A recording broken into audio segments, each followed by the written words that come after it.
Hello, everyone, and thank you for tuning in to this week's episode of Sophisticated Sunday. I'm going to be your reader, Nexo, and I drop it low for Jesus.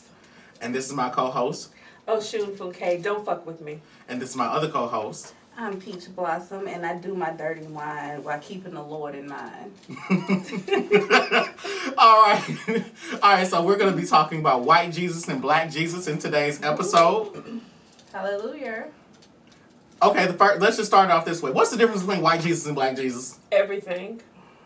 What does that mean? Everything as Everything. I mean, okay, so the white Jesus is... Black Jesus got a big dick? Oh, God. Possibly. So... You think the white Jesus is a complete and total fabrication. I think we can all agree that there is no reason, anthropologically, genetically, historically, that Jesus would have ever been a white man coming from North Africa, because that's where the whole Bible takes place, is in and around North Africa. Right. Let's just get that out there. So white Jesus would be a complete fabrication. White Jesus is a lie. Is he a liar or is he's a lie? He's a lie. Okay. In the sense that the people that preach about white Jesus are liars. Mm-hmm. He is a lie used to control slaves. Mm-hmm. He a tool of white supremacy. Yes, very much so. A tool of white supremacy. He's a fake. He's a phony. He doesn't exist. Who was black Jesus? Tell us. That's the real Jesus. I mean, if there was a real Jesus. I don't doubt that Jesus was here and that he walked this earth. But that would be the real Jesus. But you don't think that the story of Jesus as it's told, the virgin birth and, just all of that, I mean, it's an allegory. That story has been told so many times in so many different cultures. Yes, that's very true. It's from the story of Horus, Mm-hmm. It's always, if you look in different religions, it's always the virgin birth and all that. So this story has been told millions of times before, and all of a sudden, when we get to America, it's white Jesus. Whatever. Well, it was before America. The British authored that. How do y'all use white Jesus in y'all's spiritual work? I don't. Do you use white Jesus? Do I use white Jesus for anything? As a fodder for jokes. Yeah, as a fodder for jokes, a punching bag for jokes, an example of a weak ass deity. Anyway, so okay, in y'all's personal experiences, how did Jesus work for y'all? Very, very slow. Long suffering.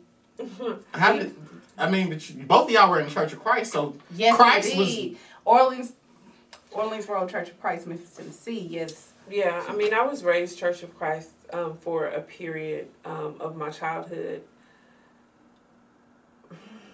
How did Jesus work for me? I guess Christ consciousness is something that I do think has value. Yes. I think that if people did the things that Jesus told us to do in the Bible, in the New Testament, I think that the world would be a much better place. So I look to the teachings of Jesus for, just a way to live, an understanding of my responsibility as a human being and the responsibility that I have to other human beings, and a responsibility that I have to the Most High God. I can say that much. I do think that there is a lot of value in Christ consciousness, and I think that it's sad that people throw the baby out with the bathwater. As we begin to awaken and as we begin to revisit, ancestral traditions, there is a tendency for us to be like, fuck that shit when it comes to church and when it comes to Christianity, and I get it. But I don't know that that's the most reasonable approach, because I do think that there is some value, in the teachings of the Christ.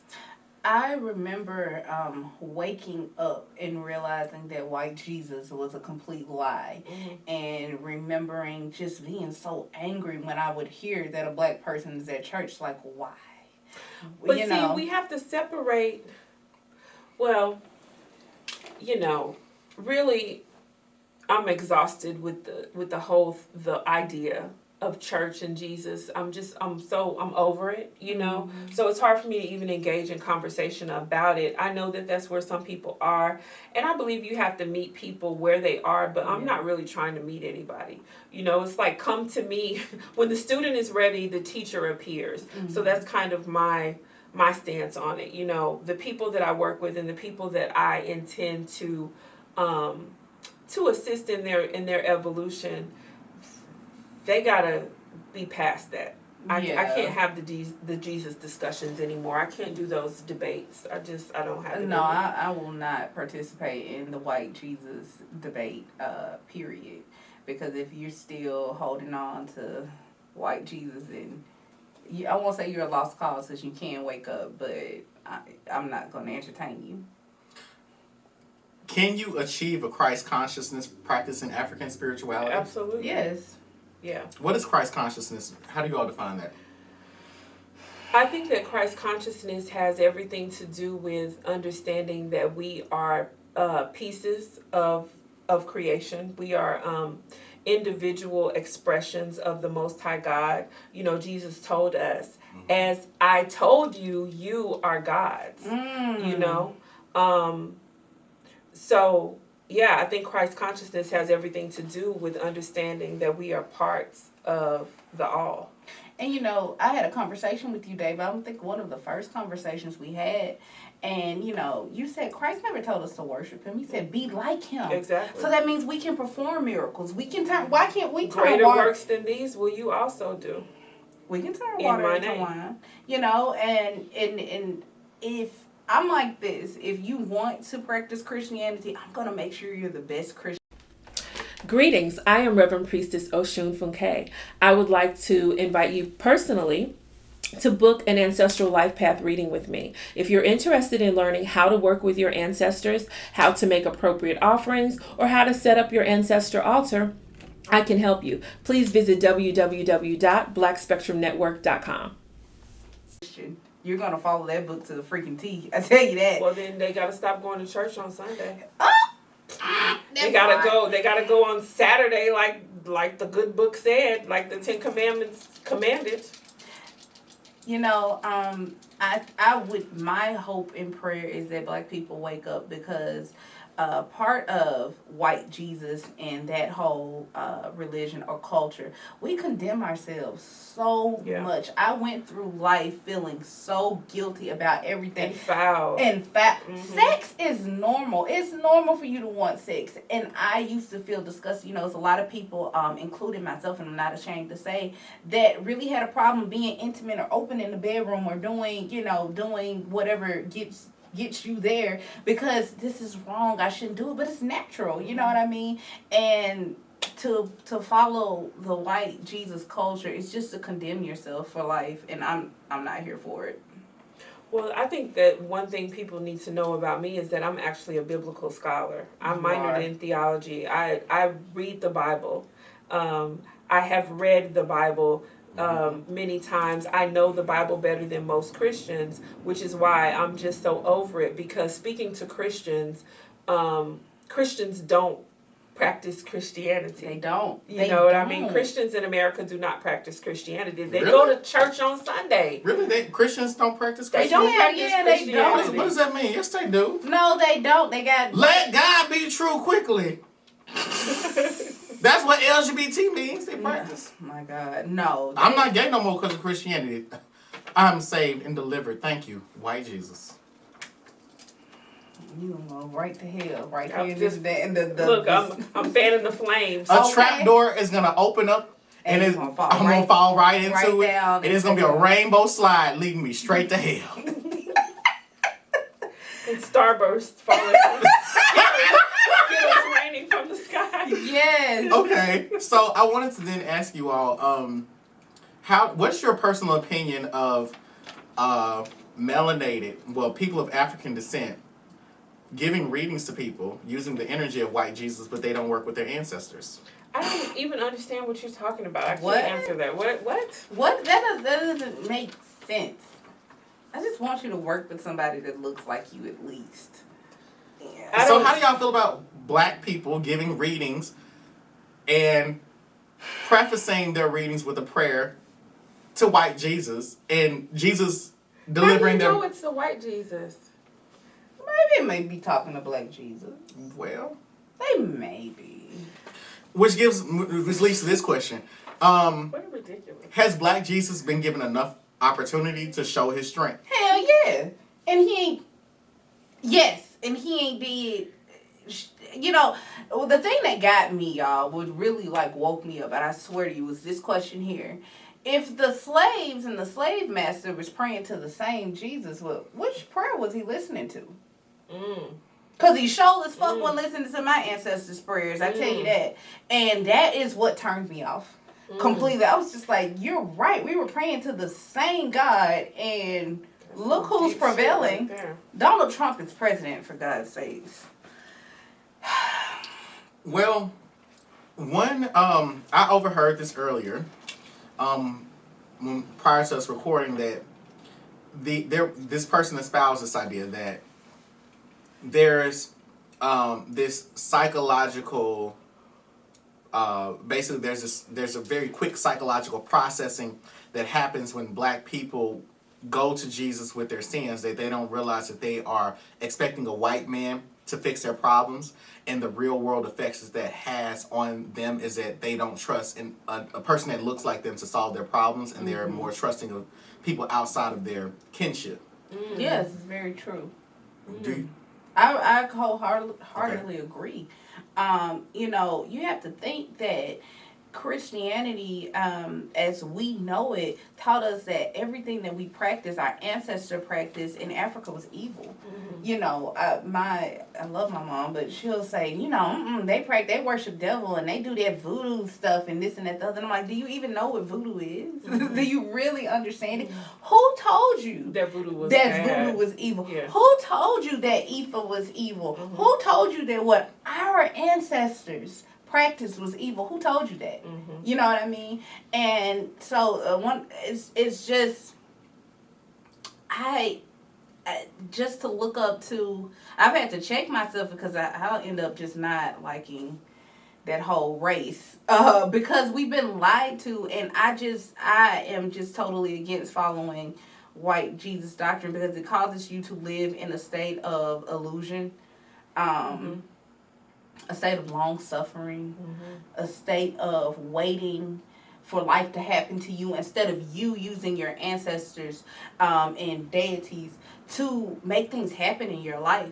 So that's my opinion. The question I guess that I have is, who is Black Jesus, and when did that become a thing?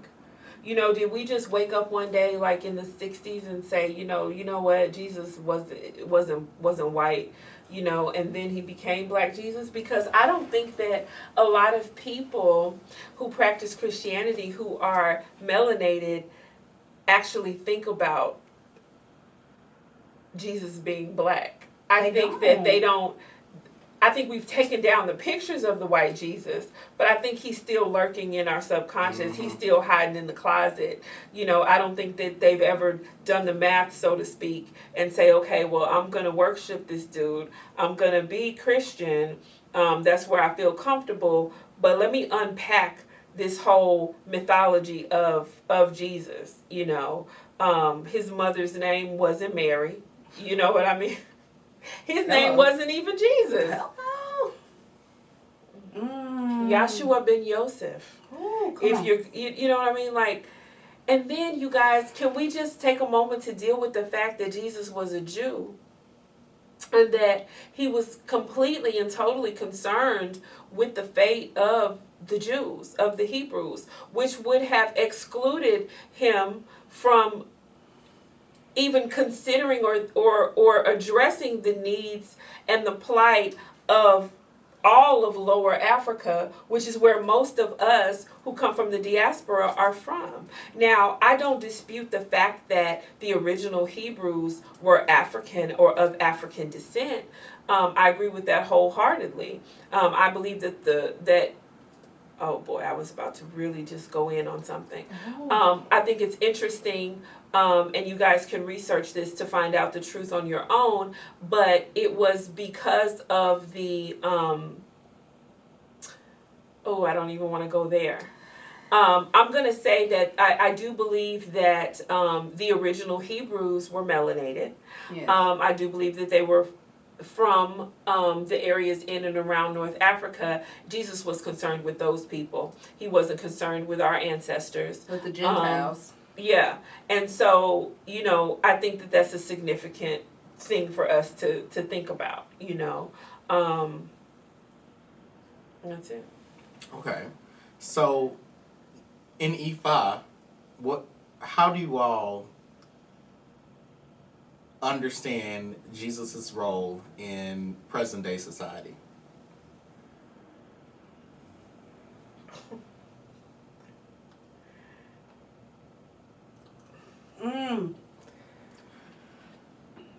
I don't understand.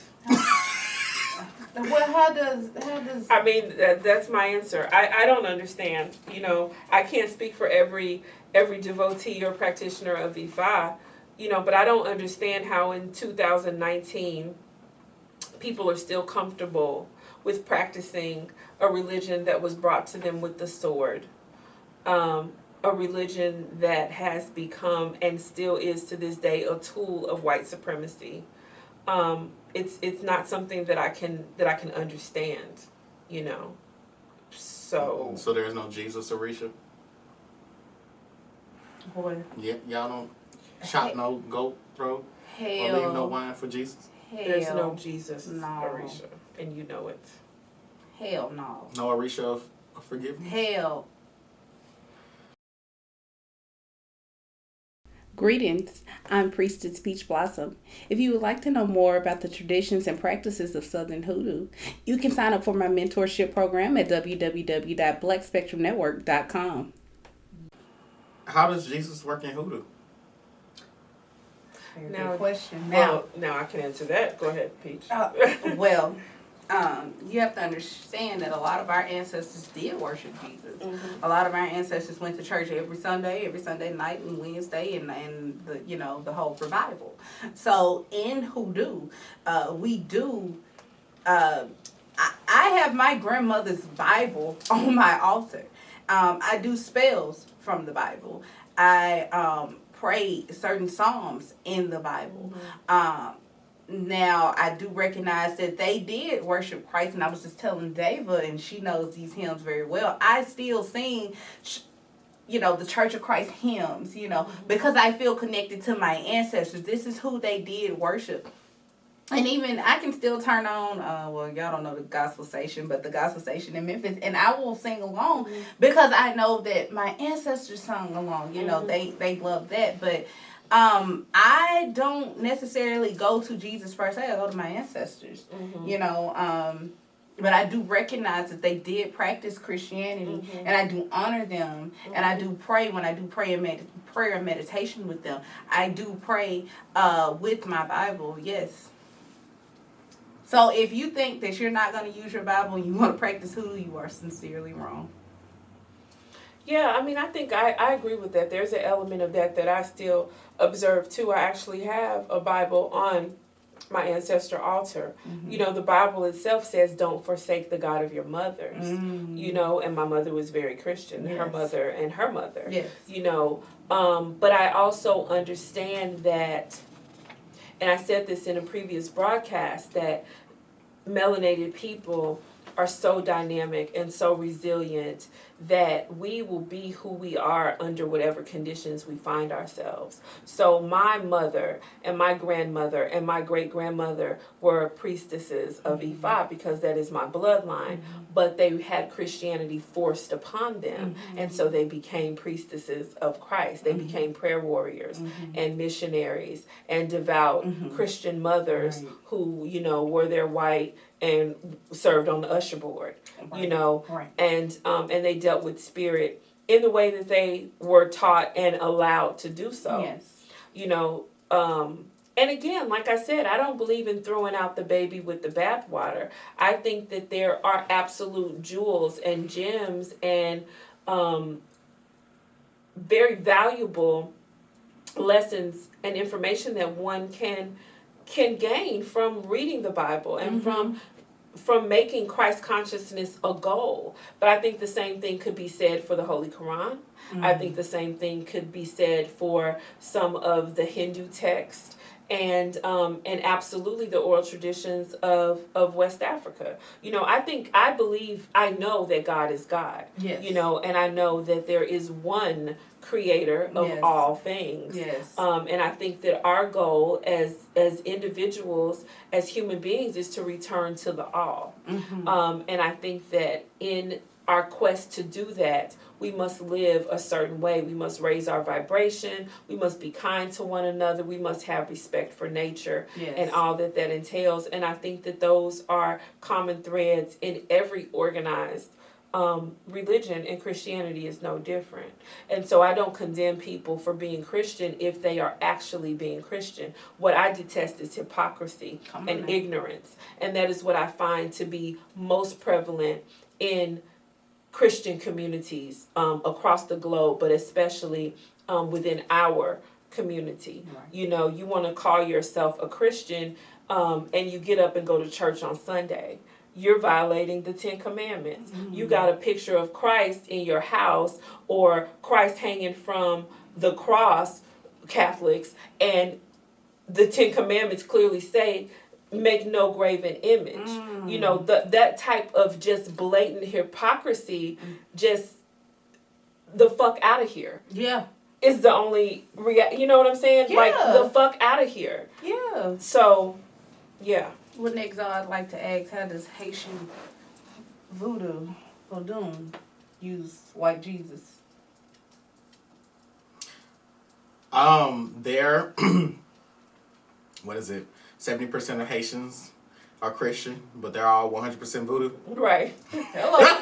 Yeah. Hello. Yeah. Okay. But you know, the most that I can say is that when I was with my god sister Atasa. So hit the skull emoji for my god sister Atasa. Yes, Atasha. When we were in the mountains in Tigua, and this woman was she was at a temple, and she was like on a cliff, and she was like, Yeshua! Yeshua! Hallelujah! Hallelujah! And it was echoing, And my god sister said, she doing all that shit, Jesus don't hear her? We in fucking Haiti. What does she mean? The Lord are here. They are here right now. Jesus don't hear you. He's not going to hear your prayers. You still poor. You still broke. You still in Haiti. She went off. And they work with Jesus down there. But anyway, that's being said, Jesus doesn't have... there's definitely synchronicity using the saints of Catholicism, synchronizing those particular deities, but it's to add power to the ritual or to even just to disguise the work to the general public. So it serves those purposes. It's not for veneration of European inventions, especially white Jesus. So Hello. Sociologically, there's definitely a huge influence on the ways in which Haitian people practice Haitian voodoo, but Christianity does not influence Haitian voodoo, the religion. God. So that's just that. But let's talk about Jesus working slow. So y'all said that Jesus works slow. He does. And sometimes we get clients because it's Black Spectrum Network, and we know that our clients are more likely than not going to come from a Christian background.